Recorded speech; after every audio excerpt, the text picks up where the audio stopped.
What a beautiful morning. I'll share with you what I did today. Trying to do a project every day. Well, as you know, I had those papayas that came up in the compost up against the wall where I'm doing the wall garden now. And I didn't want them. So it was either compost them, chop them out, or do something. So I decided that I was going to transplant them. And I figured I am going to put them out with the other papayas. So what I decided to do with these is put them in a cardboard box. Now the reason I'm going to plant them in a cardboard box is you know how I grow my papayas, and we grow tons and tons. My neighbors are sick of them, my family's sick of them, everybody's sick of papayas. The dogs love them. But anyways, I decided I'm going to move them and let the strongest survive.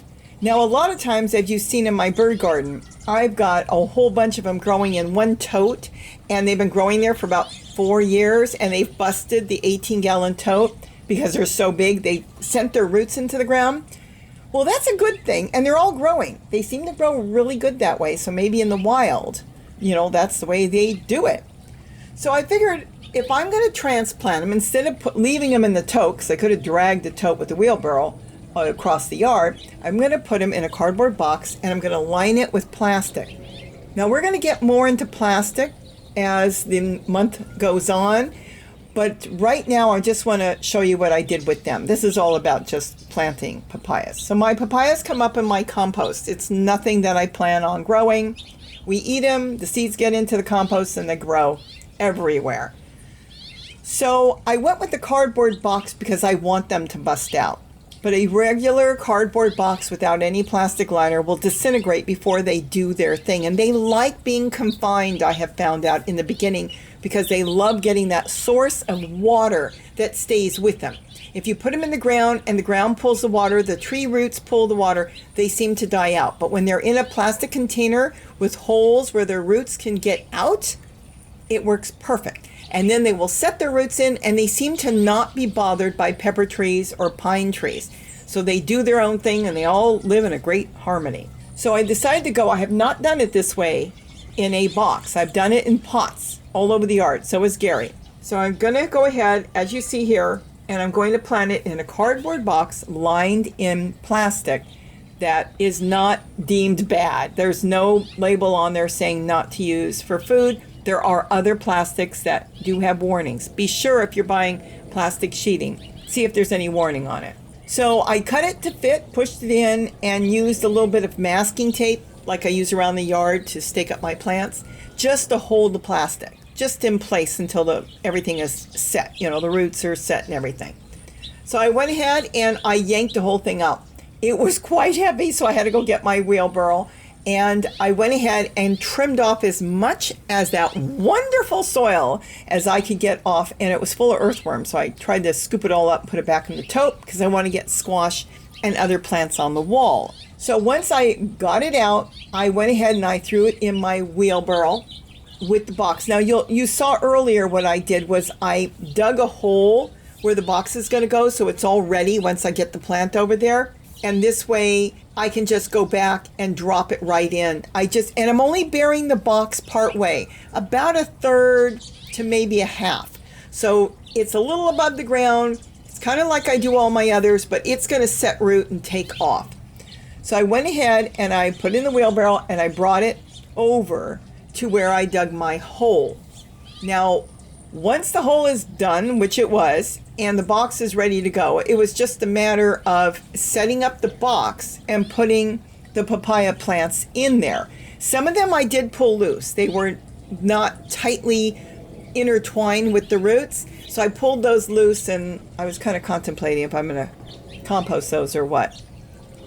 But I went ahead and I put it in the box. And before I did that, I loaded it up with brassica leaves, all kinds of collard in there, because what the collard leaves do in the ground, it doesn't matter if it's in the container, the box, or underneath the box, it brings earthworms and it brings microbes that it breaks down and everything gravitates to it, which would feed the plant, really give great nutrition and a good boost to that plant.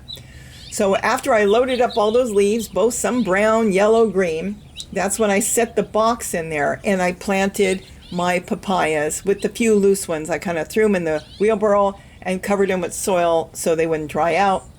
And that was it. It's that easy. And then you just have to water it.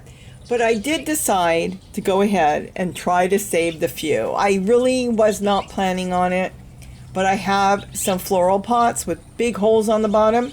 So I went ahead and dug another hole and I dropped the extras in. I don't even think there's much roots on those, so I don't know if any of those will make it at all. And if they don't, that's fine. I'm not really big into growing that many more papayas. I asked Gary if he wanted them. He told me to compost them.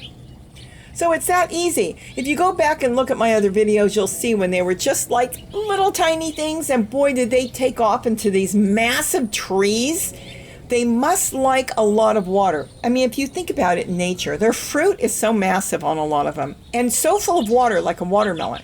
And that means they must fall to the ground and burst open, and the ground's got to be really damp and all that matter is breaking down. So if they dry out, the young trees, they don't do good. So that's why I'm kind of thinking ahead how nature works, and this is how I set them up, and they've been doing fantastic. They're very heavy feeders, so I usually keep totes nearby. I've got videos on how to plant papayas.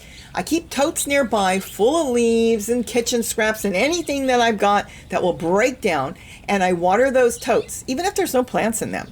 And the water comes out of the totes, all containers have holes, goes into the ground by where the papayas are growing, and it feeds those papayas all year long. I water those 18-gallon totes whether there's plants in there or not, and no matter what season it is, because the papayas are evergreen. They may not be growing tons of fruit in the winter. They're not happy with the winter. They lose a lot of leaves if we have a freeze, which these did, as you can see. But once it warms up, they'll get beautiful, beautiful, massive leaves, and they need that nutrition from all the leaves.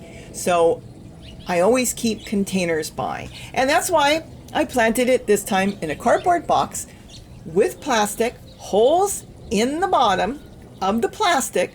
Let the roots take hold, and as it grows out, that box will break apart to pieces, the plastic will break apart, and as soon as I see it's all breaking apart, I'll pull it out, and we'll see how this one goes. Because if it makes it, it's going to be the only papaya I've got that's actually directly in the ground. But right now, it is growing in a flower pot made of a cardboard box. So with that, hope it gave you some ideas. And of course, I had to bring that beautiful papaya in that was on the other tree plant. And I brought it in, sliced it up. So good. And you know who was waiting? Kitty. But everybody likes papaya. It seems like all the dogs love papaya. It must be like candy to them. Have a wonderful, wonderful day. And I'm going back to work. And don't forget to eat what you grow. Spring is in the air. Bye-bye.